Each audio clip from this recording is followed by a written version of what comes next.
हिंदी व्याकरण में संधि और समास एक इम्पॉर्टेंट रोल प्ले करता है।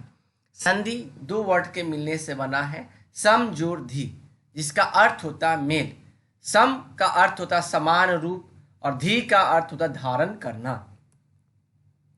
संधि की परिभाषा, दो वर्णों का परस्पर मेल संधि कहलाता है। अर्थात प्रथम शब्द का अंतिम वर्ण और दूसरे शब्द का प्रथम वर्ण मिलकर उच्चारण और लेखन में कोई परिवर्तन करते हैं तो उसे संधि कहते हैं। जैसे मत जोर अनुसार, मतानुसार, अभय जोर अरण्य, अभयारण्य, राम जोर ईश्वर, रामेश्वर, जगत जोर जननी, जगत जननी, आशीर् जोर वचन, आशीर्वचन।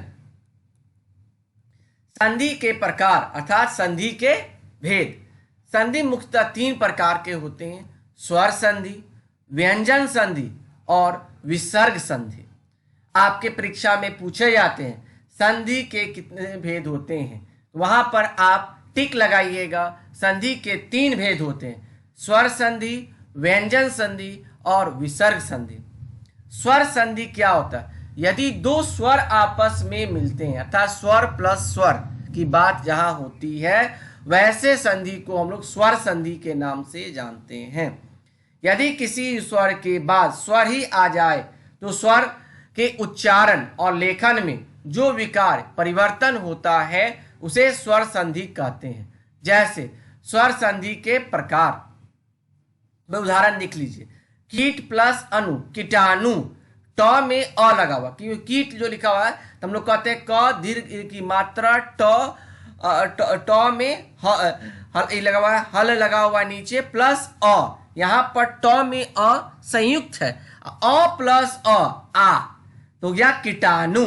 नैन प्लस अभिराम, फिर अंत वाले न में अ छिपा है क्योंकि न हलंत प्लस अ है, कहीं और न लिखा हुआ है, इसका अर्थ हो गया न हलंत में हल लगा हुआ अंत नीचे में प्लस अ, तो अ प्लस अ आ, इसीलिए अगर नयन प्लस अभिराम, नयनाभिराम। हरि प्लस इश, हरीश, अर्थात ई प्लस ई होता है। स्वर संधि के पांच भेद होते हैं, दीर्घ स्वर संधि, गुण स्वर संधि, वृद्धि स्वर संधि, यन स्वर संधि और आयादी स्वर संधि। सबसे पहले हम लोग दीर्घ स्वर संधि के बारे में हम लोग अध्ययन करते हैं। अ प्लस अ आ या आ प्लस आ, ई प्लस ई दीर्घ ई प्लस ई दीर्घ ई, उ प्लस उ दीर्घ उ। यदि अ आ के बाद समान स्वर आते हैं तो आ जाएं तो आ हो जाता है। यदि ई के बाद स्वर ई ही आ जाए तो दीर्घ ई, और उ के बाद समान उ ही आ जाए तो दीर्घ उ हो जाता है, जिसे हम लोग दीर्घ स्वर संधि के नाम से हम लोग जानते हैं। अ प्लस अ आ, इसका कुछ उदाहरण से हम लोग ध्यान प्लस अवस्था, ध्यानावस्था। यहां पर नौ में अ छिपा है। मलय प्लस अनिल, मलयानिल। कुश प्लस अग्र, कुशाग्र।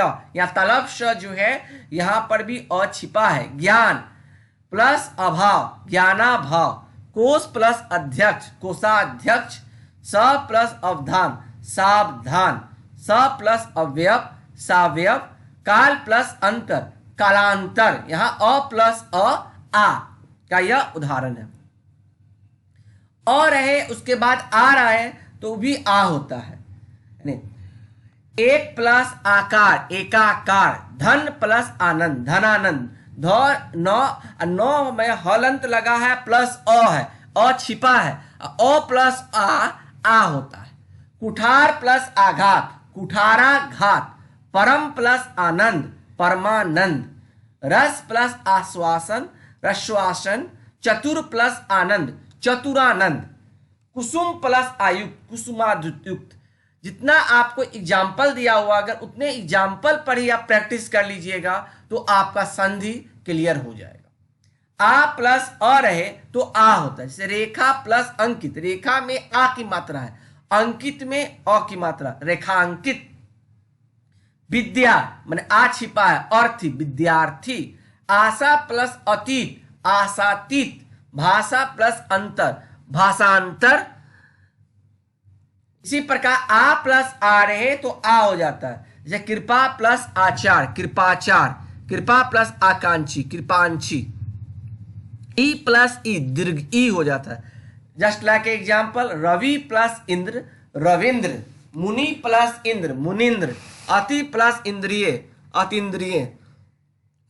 ई प्लस दीर्घ ई इक्वल टू दीर्घ ई हो जाता है। जैसे उदाहरण स्वरूप, कपि प्लस इस, कपीश। मुनि प्लस ईश्वर, मुनीश्वर। दीर्घ ई रहे दोनों तो दीर्घ ई हो जाता है, जैसे फनी प्लस ईश्वर, फनीश्वर। सती प्लस इस, सतीश। अगर उ के बाद समान उ रहे या ऊ रहे तो वो भी वह दीर्घ ऊ हो जाता है, जैसे लघु प्लस उत्तर, लघुत्तर।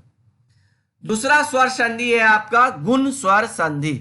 इसमें कहता है कि यदि अ आ के बाद ई या ई रहे तो ए, अ आ के बाद उ या उ रहे तो ओ, अ आ के बाद री रहे तो अर हो जाता है।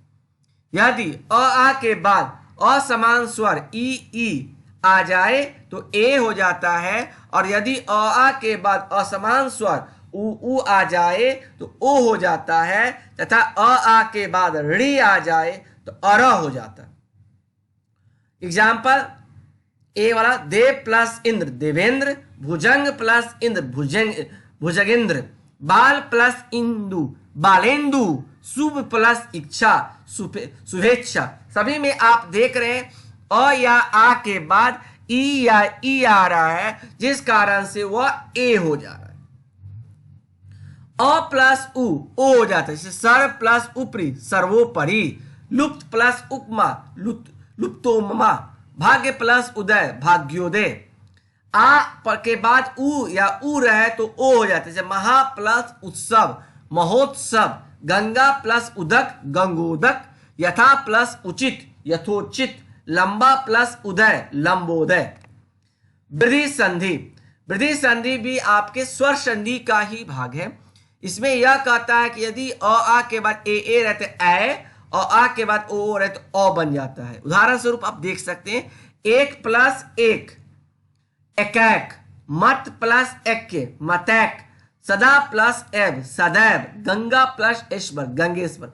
जितने भी संधि है वह आपके प्रैक्टिस का चीज है। यदि जितना उदाहरण के रूप में आपको दे रहे हैं उतना भी आप कर लीजिएगा तो आपके लिए सफिशिएंट होगा। अ और आ के बाद ओ रहे तो अ हो जाता है, जैसे परम प्लस औषधि, परमौषधि। परम प्लस ओजस्वी, परमोजस्वी। गंगा प्लस ओद, गंगोद। महा प्लस ओज, महोज। प्र प्लस औद्योगिकी, प्रौद्योगिकी। वन प्लस औषधि, वनौषधि। यन संधि, यदि ई उ या री के बाद भिन्न स्वर आते हैं तो ई का य, उ का व और री का र हो जाता है, जिसे हम लोग यन संधि के नाम से जानते हैं। ई प्लस अ य, ई प्लस आ या, ई प्लस आ या, ई प्लस उ यू।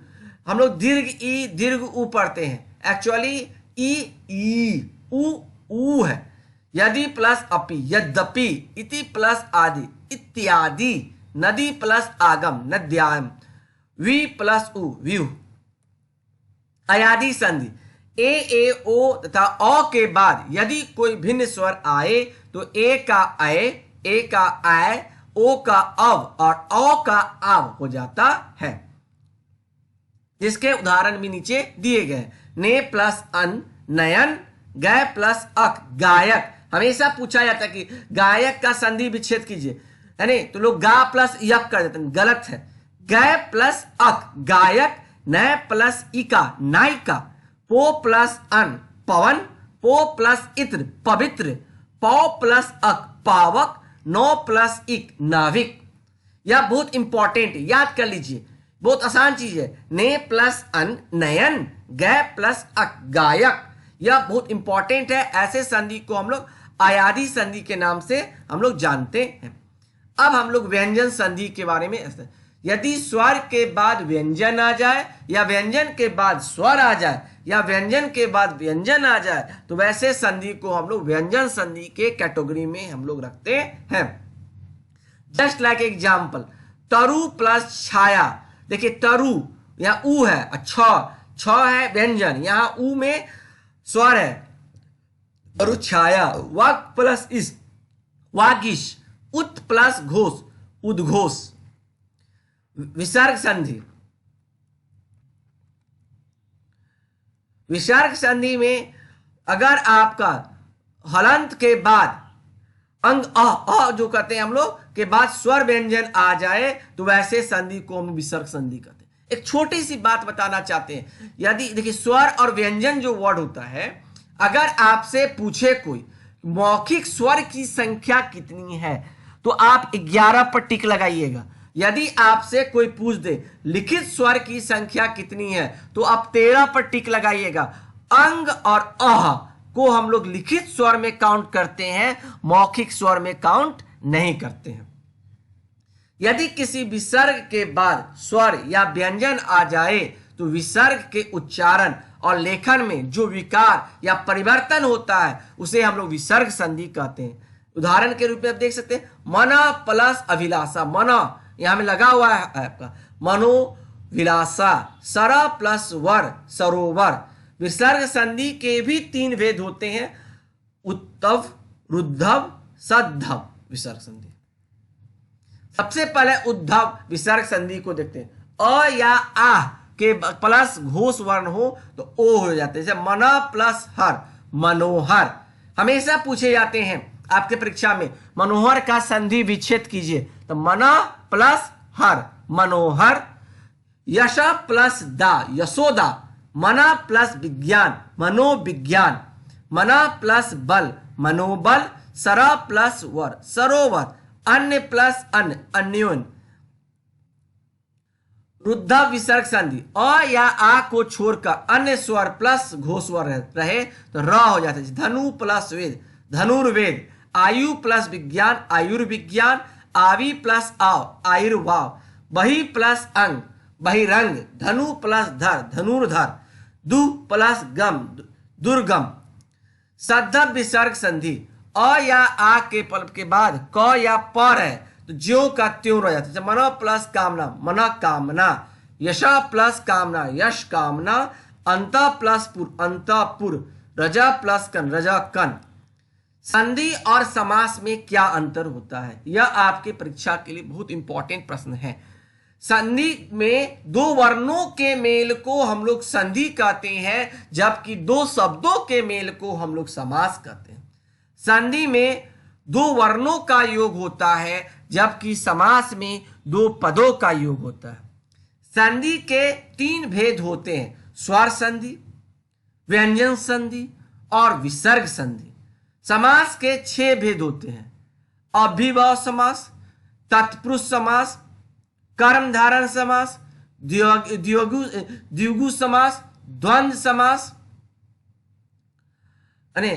आपके होते हैं। जबकि संधि केवल तत्सम पदों में होती है। समास संस्कृत, हिंदी, उर्दू सभी पदों में होता है।